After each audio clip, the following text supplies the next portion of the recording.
বাচ্চা অসুস্থ থাকলে কি আর কোথাও ঘুরতে গিয়েও কি ভালো লাগে? যতই আনন্দ থাকুক, সে আনন্দের মধ্যে নিরানন্দই।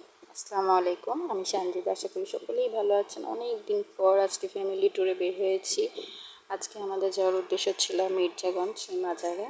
তো খুব সকালে বের হয়ে গেছি। আর আমি সকালে বের হওয়া মানে আমার রাত্রে ঘুম না হওয়া।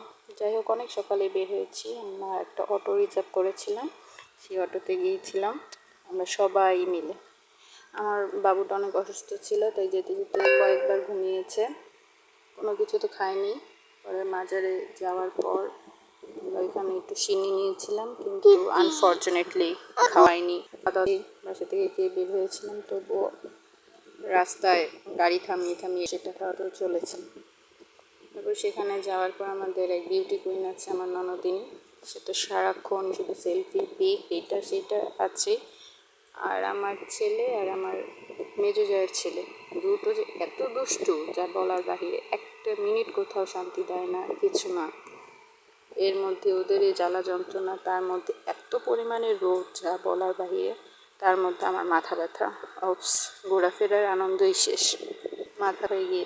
তারপরে হিজাব টিজাব খুলে মাথায় মধ্যে পানি দিয়ে নিজেকে ফ্রেশ করে তারপর দুপুর খাওয়া দাওয়া করে সেখান থেকে বের হয়েছি। আবার বের হওয়ার পর রাস্তায় আমরা আবার টুকটাক খাওয়া দাওয়া, চা।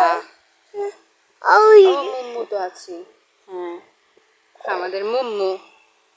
সব কথা সব দিকে আমার যাওয়ার আর আসার সময় জার্নিটা খুব ভালো লেগেছে আলহামদুলিল্লাহ। সব অসুস্থতার মধ্যেও খুব আনন্দ করেছি আলহামদুলিল্লাহ।